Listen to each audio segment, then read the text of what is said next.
So mga tol, alam na nga po ng karamihan na pagkatapos ng laban ni Manny Pacquiao sa linggo sa isang exhibition match sa Japan kontra kay former K1 champion at kickboxer na si Rukia Anpo, dederecho na po si Manny Pacquiao sa big fight niya bago matapos ang taon na ito.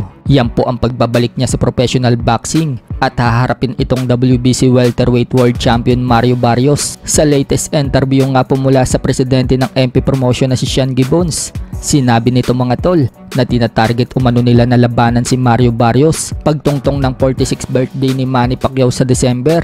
Importante umano na makalaban na si Manny Pacquiao sa December dahil next year tatakbo na umano si Manny Pacquiao sa politika. Para kay Sean Gibbons mga tol, 50-50 umano ang laban ni Manny Pacquiao dito kay Barrios, pero kayang-kaya umano ipanalo ni Manny Pacquiao yan. Bagamat may edad na umano si Manny Pacquiao, kung sa inumin habang tumatagal lalong sumasarap, ganyan din umano si Manny Pacquiao habang tumatanda lalong gumagaling. Hindi pa rin daw kasi nawawala ang bilis at lakas ni Pacquiao. Hindi nga daw akalain ni Sean Gibbons mga tol na makakalaban pa rin si Manny Pacquiao sa mga highest level sa edad daw niyang yan. So naniniwala nga din po ang Team Barrios mga tol na mangyayari ang labang kay Pacquiao. Maging ang WBC, nilabeled na ang laban ng Manny Pacquiao versus Barrios. Pero kailangan munang tapusin ni Manny Pacquiao mga tol itong laban niya sa exhibition.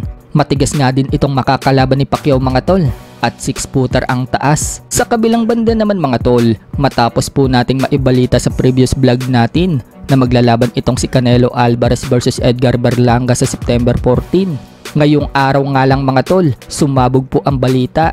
Opisyal na nga po silang maglalaban sa petsang binanggit natin at gaganapin po yan sa T-Mobile Arena Las Vegas at ipapalabas sa pay-per-view sa PBC at DAZN. Bagamat wala pa pong talo itong si Berlanga mga tol na may record na 22-0 with 17 knockouts, marami ang naniniwalang mga expert na matutulad lang daw si Berlanga sa huling tinalo ni Canelo Alvarez na undefeated din noon na si Jaime Munguia. Samantala, undercard naman po sa laban na yan si Danny Garcia versus Arislanda Lara. Dedepensahan po ni Lara mga tol ang kanyang WBA middleweight world title kay former world champion Danny Garcia. Sumula super welterweight division, aakyat ng middleweight division si Danny Garcia mga tol para lumaban sa isang title shot.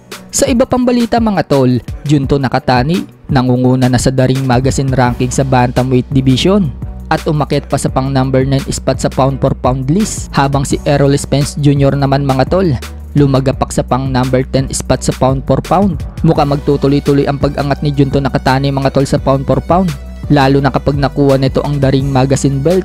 Para mangyari yan mga tol, kailangan ni Nakatani na makipag-unification sa number 2 ranking sa bantamweight sa Daring Magazine para makuha niya ang belt ng Daring. Si Roshuki Nishida nga po ang nasa pangalawang ranking. Hawak po nito ang IBF bantamweight world title.